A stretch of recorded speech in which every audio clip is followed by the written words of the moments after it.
Hello and welcome to Module 6 in Big Data Technologies. Jumping straight into the module overview. In this module we're talking about several things including Spark machine learning, so Spark ML, and the library in the context of the Apache Spark framework. Understand Spark ML is accessible from multiple languages including Python, Scala, and R as well. So the content here is about being able to talk about the use of things like frequency pattern mining and evaluate an application to format data for SparkML in a SparkML library, and then argue how classification and regression are important to machine learning. So jumping right in, machine learning and advanced analytics. So what is it? And you can think of it as AI at scale. Machine learning is about applied, essentially, artificial intelligence. It's about using a mixture of statistical, connectionist, and various other techniques to solve problems with large amounts of data. It is something where you're doing AI at scale. The things that you do with it are things like finding patterns, making recommendations, detecting bad things, bad data. So that's where things like anomaly detection comes to play. That's one of the common uses for doing machine learning and advanced analytics at scale. Common use cases include things like fraud detection, product recommendation, image recognition, and the list goes on and on. So when we talk about the typical advanced analytics sort of process, it all starts with data. That data is typically dirty most of the time. So a lot of what you do whenever you're doing advanced analytics is data cleansing. I do this on a daily basis.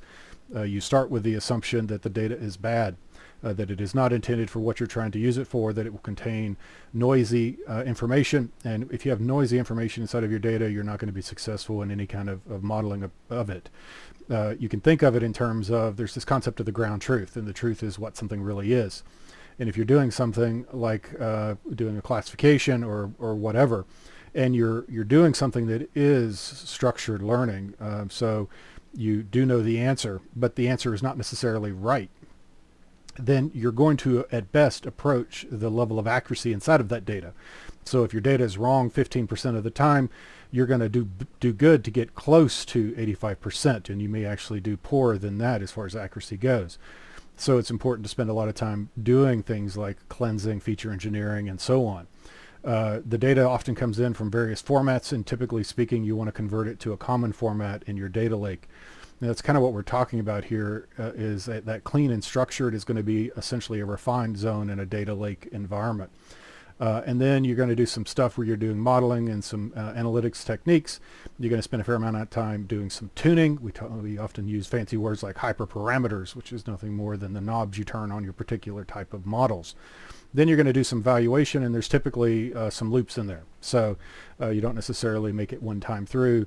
There's oftentimes a fair amount of a refinement that goes through in that process. And this is kind of what you do. This is the work.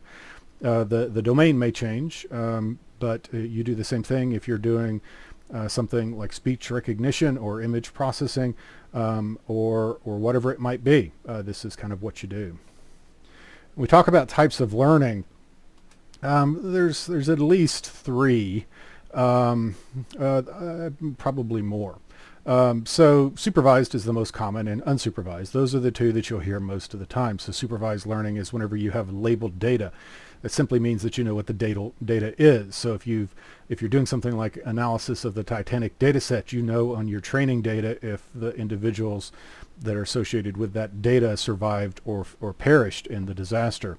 So you have an outcome that is known ahead of time. You use that outcome to fit the model to the data with the intent of being able then to show it data it hasn't seen before, and hopefully it does a good job. Within that domain of supervised learning, you have the concepts of typically classification and regression. Those are the two broad categories. The distinction being classification is about separating things into groups, be it binary, which is two groups, or multi-class, which is something other than two groups, so more than two. So generally speaking, that is classification. Regression is you're trying to figure out what something is, essentially fitting a function essentially to a curve. You can think of it that way. Given some inputs, you expect some output, and typically speaking, it's a real number. It's distinct from classification in that it's continuous in nature versus classification, which is essentially set-based, so something belongs to one set typically. You may have the concept of a probability of existence in a set, but generally speaking, we think of it in terms of belonging to a single one. Recommendation is it's kind of its own thing. Generally speaking, that's about learning from patterns that you've seen before to make recommendations about other things. This is kind of what Amazon pioneered with both of its recommendations around books, offerings, products that it sells, and things like Netflix and also Amazon's video services have taken it to another level by looking at the stuff that you watch and making recommendations that you might also like based upon what people that watch the things that you watch like that you haven't seen yet. So it's all about shopping basket analysis and making recommendations. And then unsupervised is typically when we do things like potentially anomalous detection, segmentation, topic modeling, clustering. The basic idea here is that whenever you're doing your analysis of the data, you don't have something that tells you what class or group something belongs in.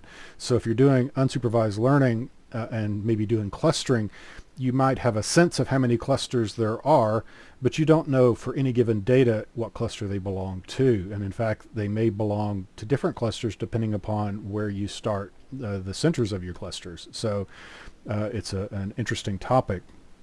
Another kind of form of learning is somewhere in the area of graph analytics. And these are mathematical graphs which are made up of nodes and edges, which the edges make up a relationship between the nodes. And they're typically directional in nature and oftentimes have attributes on those edges. So you know something about the type of relationship in addition to the things that it's connecting. A perfect example of graph analytics is the PageRank algorithm that Google pioneered that basically revolutionized the way that search engines work. They figured out that important websites have a lot of things pointing at them, but not necessarily them pointing at a lot of things. And also, if an important website points to another website, the thing that's being pointed at is likely more important than something that's random pointing at something else. So it's all about establishing the nature of the relationships potentially in a weighted fashion. And that's where those sort of types of learning come to be important. Recommendations based upon patterns. The classic is the shopping cart or shopping basket analysis. That's literally what is in my basket and what is in your basket. And if two of the three things maybe are common, maybe that fourth thing or third thing might have something important, and you may actually want to make a recommendation. So if I'm buying milk, bread, and cereal, maybe you should recommend eggs to me, perhaps. So that's been taken to a whole nother level. If you go to Amazon and you take a look at a particular item, and especially if you add that item to your cart, it's going to make recommendations of what other people have bought with it. Understand, sometimes people make mistakes and they buy the wrong stuff. So don't assume that if it makes a recommendation if you're buying a piece of maybe technology that the associated cable or piece of other technology that it may recommend might actually have something to do with the thing that you're looking at. That's not how it works. It just simply states that people that buy one thing oftentimes buy the other thing too. Since you're buying that one thing or group of things, then you might also be interested in something else. This is all about association analysis and association rule mining. And it's about looking for patterns in the data. This kind of got its start way back when in data mining technologies. Data mining is not a term you'll hear so much anymore. Instead, we talk about machine learning, right? Data mining, by my definition, is machine learning against a database and only a database versus other forms of data. But again, you'll be hard put to find a clear definition on that somewhere. So just to make sure that we cover off everything on this slide, it's all about looking for patterns, associations, and correlations in relationships among huge amounts of data. So it's not little stuff. This is typically big data, and it's usually used in things like marketing, decision analysis, and business management. Association rule mining, as I mentioned, is about looking for things that have essentially a relationship between them. So you look for correlations, so to speak, and that the fact that there's a correlation in purchase of one thing, it likely points to another. And then you have this concept of basically constructing a frequency probability graph, I think it is, that talks about an FP tree that's about coming up with the associations between items. It originally, again, came from the world of databases and transactions. It's since moved on. SparkML, the other big topic for this conversation.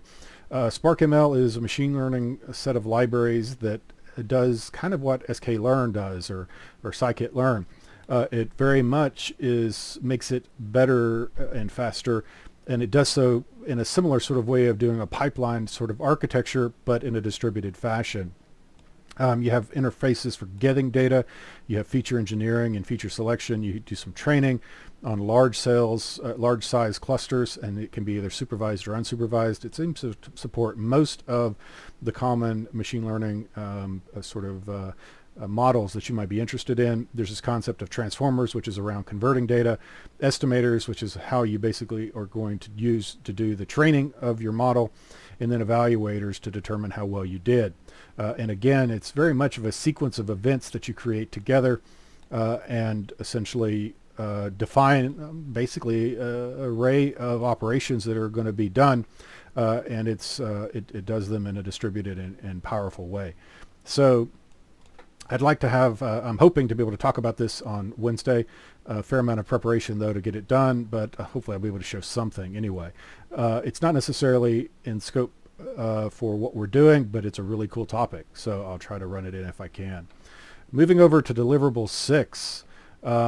This is about applying the SparkML library in the context of Spark. And so your scenario is that you work at a company that does a lot of data services to bunches of clients, and you've become aware of some of the advantages of marketing and so on. So in particular, what you're to do is create a video directed to the customers that includes an explanation of what machine learning is and what it can do, a description of the different types of machine learning models, their purpose, and how they compare to one another, and provide an example of each. And since you have some non-technical people, you have to use layman terminology in your presentation examples. Sometimes you'll find that is harder than you think. In order to truly explain something without going into jargon and predefined terminology, you have to really understand it. And a good example of this story is my cousin has her PhD in forestry, and my grandfather basically third or fourth grade education way back when. And one time he asked her to explain to him how trees work without using technical terms, basically. So how do they grow? And how does things like photosynthesis work without going into that terminology? Very challenging indeed. But if you truly understand things, then you can certainly explain them. As always, this is something that you may make multiple pass through. You're to record your video using Screencast-O-Matic or some other video recording screen capture application of your choice. So feel free to have fun with that. You may want to take a look at Prezi. I don't know. It's a pretty cool way of doing things, including if you want to a video of yourself. It's up to you. People find them sometimes more engaging, although again, it doesn't, I don't believe, explicitly state that that you've got to have yourself in the picture. Use Microsoft Word to write an article that will be placed on the company's web page. The intent of the article is to provide additional information that goes with that video presentation you're making. The content of the article should be written to address the same target audience of non-technical consumers. Through the leveraging of the two algorithms, content-based filtering and collaborative filtering, solutions can be determined. This is known as a recommendation engine. Lists 4 factors that can be used in a recommendation engine. Explain and provide examples of each. Provide a definition of what Apache Spark is. Explain why it is cool and why it should be used, and give examples of those sort of usages. Talk about Scala, what it is, why it's cool. And then for additional references that you may or may not want to run in, but there is no estimation or expectation here of any sort of SparkML. Kind of sad, or ML-lib. So it is what it is, but that could get hard pretty quickly, especially to do something unique. I am, like I mentioned, I think it's a cool topic. I'll try to run in something, applying it to something you may have seen before, either something from a classification course, possibly something from, I don't think it really fits into what we do in this course as much, but maybe something from classification, or maybe the data science languages class. Moving on to the rubric. Shoot for the green. The basic difference here is going to be contains 4 factors, so at least 4 that can be used in a recommendation engine, and an explanation and example of each. You can kind of look at the deltas between here and see what there are. Obviously no errors and well written, and that's around the article. For the video, we'll get to that in a moment. A thorough and detailed article is free of errors, written to provide additional information that complements the video presentation. The article contains 4 facts that can be used in a recommendation engine, and an explanation and examples of each. And then the third criteria, this article is free of errors, provides a definition of Apache Spark and Scala that explains how it is used, and examples.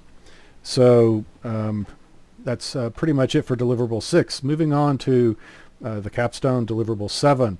In this one, you're to basically tie it all together. So it's about applying MapReduce to solve programming problems, demonstrating I/O in big data environments, SQL-based solution against an Apache Hive table, solve basic data manipulation with Spark, solve problems using Spark framework, and apply Spark ML library in the context of Scala and Spark, and then the rubric is used to grade. So the story here is you work at NICE, a big data consulting company. I wonder how long they had to work to come up with that acronym, the words for that acronym. And you're one of many data scientists. In your new role, you work closely with the board of directors and provide information on big data and proper tools to extract actionable insights from the company's main corporate clients. They're somewhat familiar with big data, but not so much in some areas. You've decided to create an Apache Hadoop and Spark cluster in Azure HD Insight that will illustrate the various intricacies involved with working with big data. You will present a report associated with that, and I will provide flexibility. It doesn't have to be HD Insight if you want to do it in a way that is not that, such as inside of your Windows subsystem for Linux, or inside of a virtual machine in Azure. Perfectly fine. And you can use Databricks instead of Spark if you can make it work. So using the links in the resource section, perform the following. So it's basically telling you create a cluster, get Spark up and running, and then save your data somewhere. And then on the MapReduce and HD Insight, basically run word count, and express your thoughts and concerns about MapReduce. Explain the entire process of MapReduce and how it works. Includes screenshots of your work. Also HDFS, the role that a name node plays regarding client privileges include the following. Explain the read and write operations in HDFS and how client interacts with slave and master nodes. I think master's now become driver, for it to be more politically correct, and slave worker, not slave. Develop a simple Java program that writes files to and reads files from HDFS. Include a screenshot of your work. And then HD Insight contains example data, can be used in Hive. Look for example data's HDI samples directory in the cluster. HiveQL works much like SQL with many of the same commands in the same way. Write 10 HiveQL statements that transform, filter, visualize data, and provides data storage locations for Hive.